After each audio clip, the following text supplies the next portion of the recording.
पाछे गाए, इत गाए उत गाए, गोविंद को गायन में बसी वो ही भावे। शीत स्वामी का एक बड़ा सुंदर पद है जिसमें कन्हैया अपनी मैया से प्रार्थना कर रहे कि मैया जब मैं सोऊं तो मेरे दाएं भी गाए हो और मेरे बाएं भी, मेरे आगे भी और मेरे पीछे भी। ये पद इस बात को सिद्ध करता है कि हमारे ठाकुर श्री कृष्ण को गौ माता कितनी प्यारी थी। यमुना पुलिन पर एक दिन भगवान श्री कृष्ण गौ चराने गए।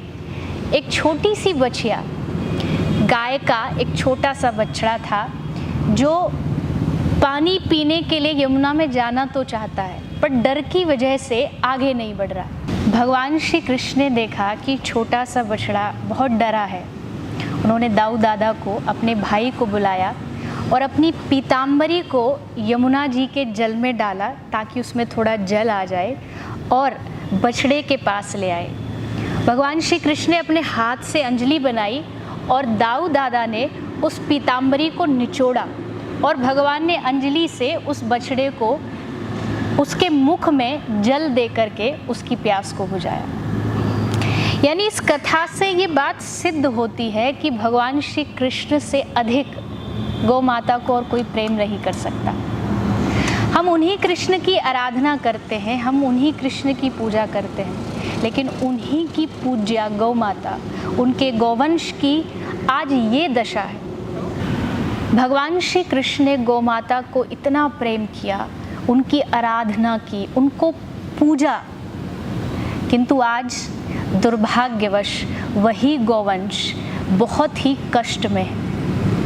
एक छोटा सा बछड़ा है और इसका पैर जो है, एक पैर जो है ये पूरा टूट चुका है और इसके पैर पर एक प्लास्टर बांधा गया है जिस प्लास्टर से ये धीरे धीरे अब चलना सीख रहा है।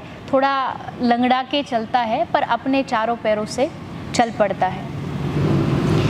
इस बछड़े का पैर तो टूटा ही है लेकिन साथ साथ इसकी माँ भी इसके साथ नहीं है, क्योंकि अक्सर क्या होता है, कोई भी गाय जब बछड़े को जन्म देती है, जब तक दूध की आवश्यकता रहती है तब तक उस बछड़े को रखते हैं और उसके बाद उसको घर से बाहर निकाल देते हैं। और यही कारण है कि आज गाय से ज़्यादा हमारे देश में बछड़े मारे जाते हैं। लेकिन कभी आप इन्हीं छोटे छोटे बछड़ों के पास शांति से बैठ कर के देखिएगा, इनके आँखों के उस प्रेम को, उस वात्सल्य को देखिएगा, इनके आँखों की उस पुकार को देखिएगा जो बार बार आपसे प्रार्थना करती है कि हमें बचा लीजिए, हमारी मदद कीजिए। मैं आप सबसे यही निवेदन करती हूँ, भगवान श्री कृष्ण को मानने वाले, राम को मानने वाले, माँ दुर्गा को मानने वाले, भगवान शंकर को मानने वाले, जिस भी भगवान, जिस भी धर्म में आप श्रद्धा रखते हैं, हम सबको